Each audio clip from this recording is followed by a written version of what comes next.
Halo pemirsa GPR TV dari Sabang sampai Merauke, dari Miangas hingga Pulau Rote.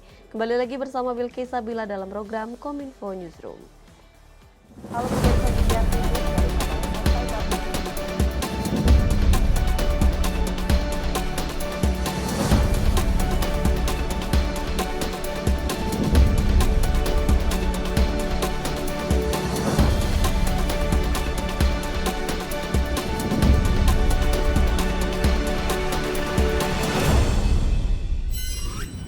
Inilah Kominfo Newsroom selengkapnya. Pemirsa, Menteri Koordinator Perekonomian Erlangga Hartarto mengatakan, Indonesia berharap dana moneter internasional atau International Monetary Fund dapat terus mendukung kepemimpinan Indonesia di forum G20.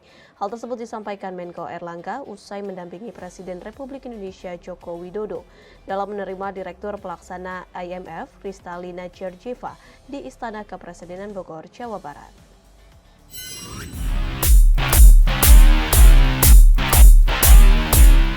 Presiden Republik Indonesia Joko Widodo menerima kunjungan Managing Director of the International Monetary Fund, Kristalina Georgieva, di Istana Bogor, Minggu 17 Juli 2022.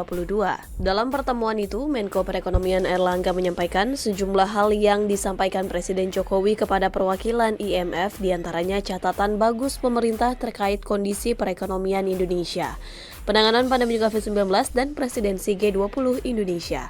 Selain itu, Presiden juga menyampaikan defisit APBN masih sekitar 4% dan neraca perdagangan Indonesia selama 26 bulan surplus, dan ekonomi Indonesia relatif baik dibandingkan negara-negara lain. Pemerintah Indonesia berharap narasi positif terus dilakukan emerging countries beserta IMF, sebab pemerintah khawatir kondisi inflasi yang naik di berbagai negara dan tingkat suku bunga akan masuk rezim baru. Tingkat suku bunga global dan tentu sangat mempengaruhi terhadap investasi yang sangat dibutuhkan oleh Indonesia. Terkait dengan penanganan COVID-19 di tanah air berjalan baik, di mana pemberian vaksin dosis pertama sudah lebih dari 90% dan dosis kedua lebih dari 80%. Dosis kedua lebih 80% dan lebih dari 420 vaksinasi telah dilakukan.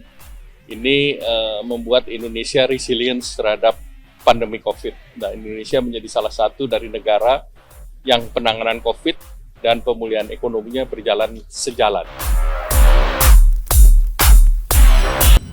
Di sisi lain, Menteri Keuangan Sri Mulyani juga menyampaikan Direktur Pelaksana IMF Kristalina Georgieva mengapresiasi penyelenggaraan pertemuan Menteri Keuangan dan Gubernur Bank Sentral Negara G20 ketiga di Nusa Dua, Bali.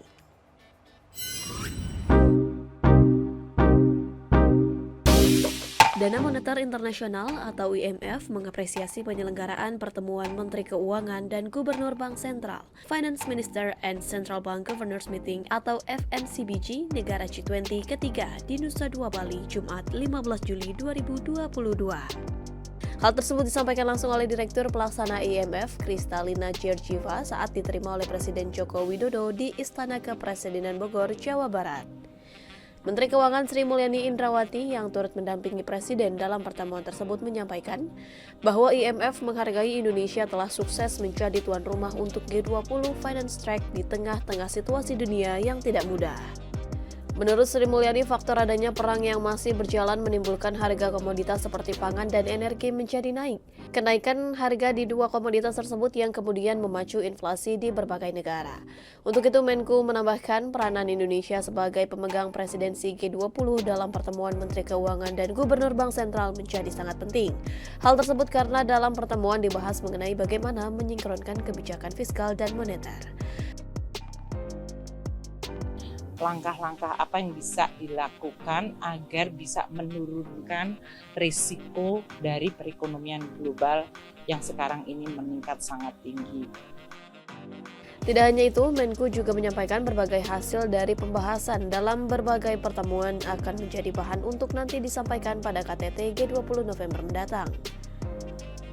Berbagai yang sudah dicapai ya, yaitu seperti tadi masalah health sama kesehatan, dengan pembentukan pandemic preparedness dan financial intermediary 1,3 billion itu merupakan satu capaian yang bagus. Kita bicara tentang cryptocurrency dan regulasi mengenai digital coin ini menjadi salah satu yang bagus. Financial inclusion dan digital technology juga menjadi salah satu capaian yang sangat baik. Kita bicara tentang global taxation juga menjadi sangat impresif.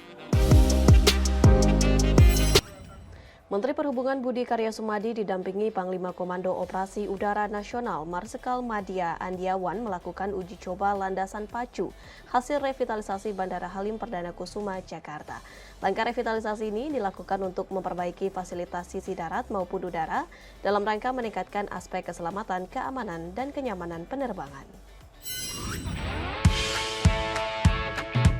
Dalam kunjungannya ke Madiun, Jawa Timur pada 17 Juli 2022, Menteri Perhubungan Budi Karya Sumadi meminta PT Inka untuk mempercepat pembuatan 53 unit bus tenaga baterai yang 30 unit diantaranya akan digunakan sebagai alat transportasi kegiatan internasional G20 di Bali. Sementara 23 lainnya digunakan untuk kerjasama dengan PT Damri. Bus tersebut diklaim dapat melaju dengan kecepatan 80 km per jam dengan lama isi daya 2 jam 30 menit untuk menempuh 100 km. Meski dipercepat, Menhub meminta dalam pembuatannya tetap harus memperhatikan aspek keamanan dari alat transportasi ramah lingkungan tersebut.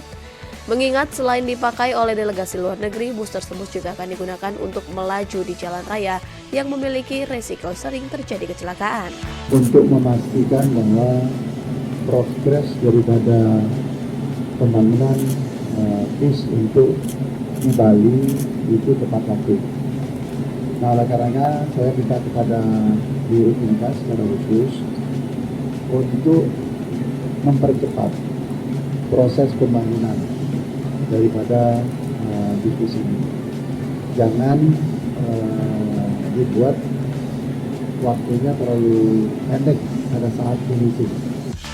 Seperti diketahui, dalam pengerjaan bus listrik tersebut, Inka menggandeng puluhan perguruan tinggi di Indonesia.